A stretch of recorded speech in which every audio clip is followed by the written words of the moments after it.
Hello everyone. So how are you all? I hope you all will be very good and in the same good way all of you people will be studying.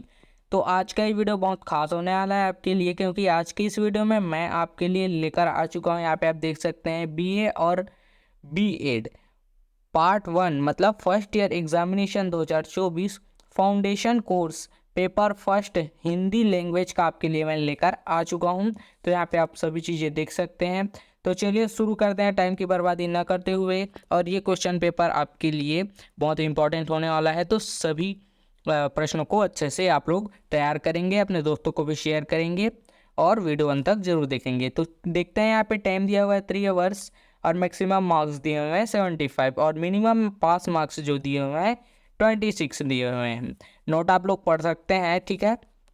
तो चलिए शुरू करते हैं हम लोग first question से। यहाँ पे पहला क्वेश्चन तो दिया हुआ है, उसमें दिया हुआ है क निम्नलिखित में से किसी एक का पल्लवन कीजिए। तो ये आपके लिए बहुत ही इंपॉर्टेंट क्वेश्चन है। पल्लवन आता ही आता है, जो कि आपके फर्स्ट जो जो सिलेबस में होगा वही पल्लवन वाला होगा। तो ठीक है, यहाँ पे तो प्रश्न वही आया है, पल्लवन आपको करना है, ठीक है। समय दिन जात सॉरी समय दिन जात न एक समान, ठीक है। तो सब दिन एक समान नहीं जाता, तो इसका आपको अर्थ करना है। जो एकदम पॉइंट बाय पॉइंट जो करते हैं उसी को पल्लवन कहते हैं किसी का, ठीक है। तो यहाँ पे दूसरा दिया हुआ है जीवन के विटप का पुष्प संस्कृति है, ठीक है। उसके बाद तीसरा यहाँ पे दिया हुआ है साहित्य समाज का दर्पण है। ये आपको बताना है भाई, ठीक है। तो इसका पल्लवन आप लोग करेंगे तो पल्लवन की तैयारी आप अच्छे से कर लेंगे, ठीक है।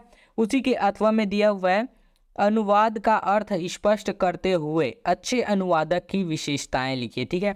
तो सबसे फर्स्ट यहाँ पे आपको अनुवाद की अर्थ स्पष्ट करना है, उसकी परिभाषा आपको थोड़ी सी बड़ी देनी है और अनुवादक की विशेषताएं आपको लिखनी है। जो एक अच्छा अनुवादक होते हैं उसकी क्या विशेषताएं होती हैं, उनके अंदर कौन से गुण होते हैं, इन सभी चीज़ों की विशेषताएं यहाँ पे लिखनी है, ठीक है।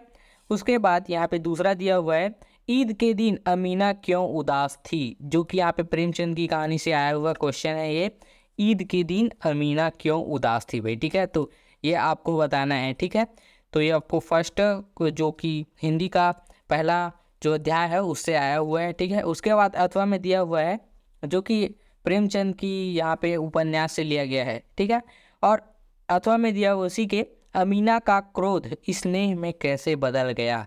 जो यहाँ पे उसके पोता था उसके लिए उसका प्रेम कैसे बदल गया क्रोध में, सॉरी क्रोध कैसे बदल गया स्नेह में, मतलब प्यार में, ठीक है। तो इनको बताना है। उसके बाद दूसरा यहाँ पे का क दिया हुआ है निम्नलिखित वाक्यों को शुद्ध कीजिए। तो यहाँ पे आपको वाक्य शुद्ध करना है। यहाँ पे पहला दिया हुआ है प्रतिरोज स्नान करना चाहिए, ठीक है। तो प्रतिरोज स्नान करना चाहिए, इसको शुद्ध करना है। दूसरा यहाँ पे दिया हुआ है वह दंड देने योग्य है, वह दंड देने योग्य है, इसको करना है। तीसरा दिया हुआ है इस काम में बड़ा लाभ है। उसके बाद चौथा दिया हुआ है महादेवी विद्वान महिला थी, ठीक है। ये आपको बताना है। उसके बाद सॉरी इसको वाक्य को शुद्ध करना है। उसकी सौंदर्यता पर सब मुग्ध थे, इसको करना है।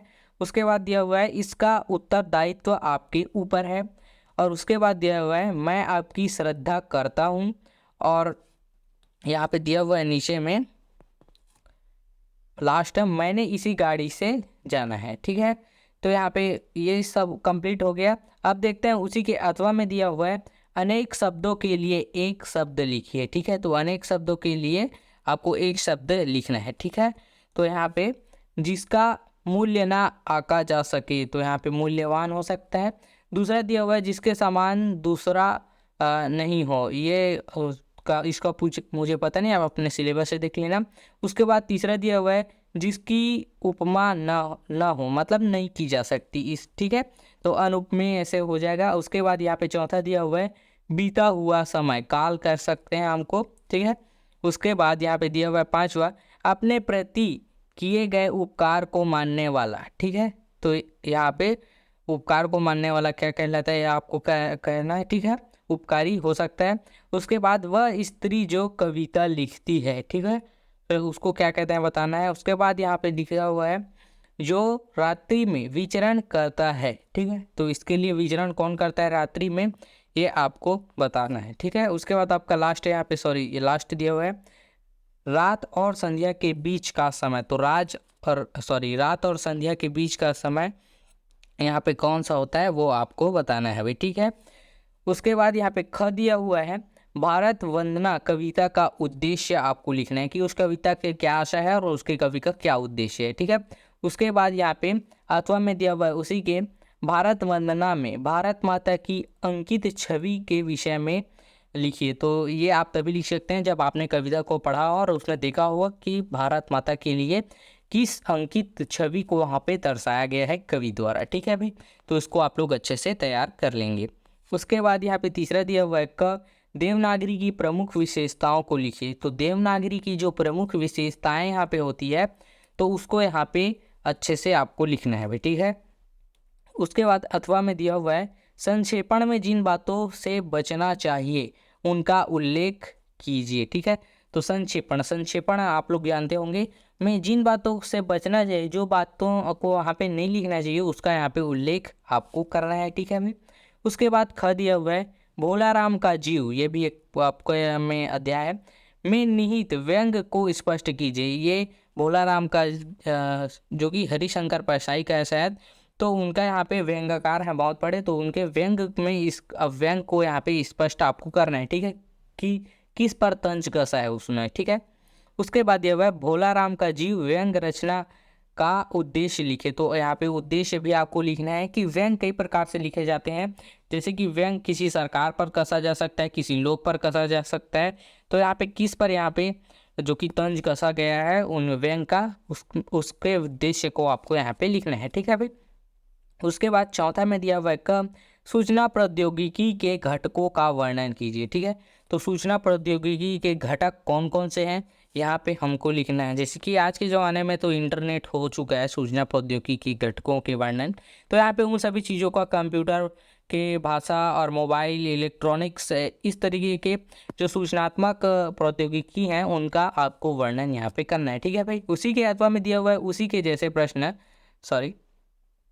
उसके अथवा में उसी के जैसे दिया हुआ है प्रश्न यहाँ पे देख सकते हैं। यहाँ पे अथवा में दिया हुआ है यहाँ पे अथवा में दिया हुआ है उसी के, यहाँ पे नीचे देखते हैं हम लोग, थोड़ा सा ऊपर आ गए हैं।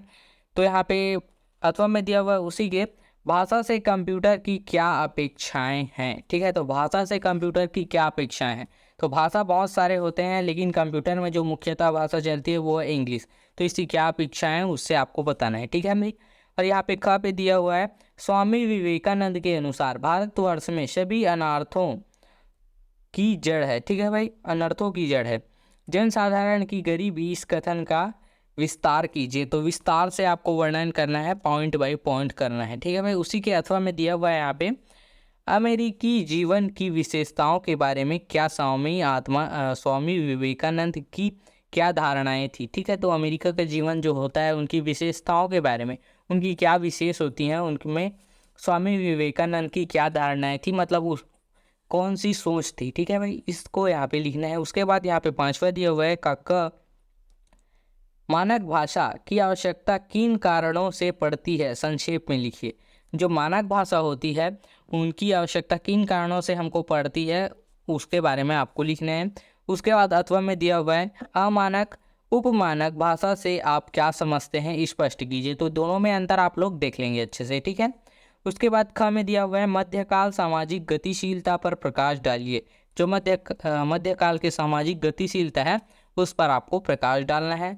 अथवा में दिया हुआ है उसी के आपका लास्ट क्वेश्चन, सामाजिक गतिशीलता के संदर्भ में आधुनिक काल के स्वरूप पर प्रकाश डालिए। जो सामाजिक गतिशीलता है, जो समाज जिस प्रकार से गति कर रहा है उसके संदर्भ में आधुनिक काल, ठीक है। तो आधुनिक काल में कौन से वो चीज़ हैं जो उनके स्वरूप को बदलते हैं, इस पर आपको प्रकाश डालना है भाई, ठीक है।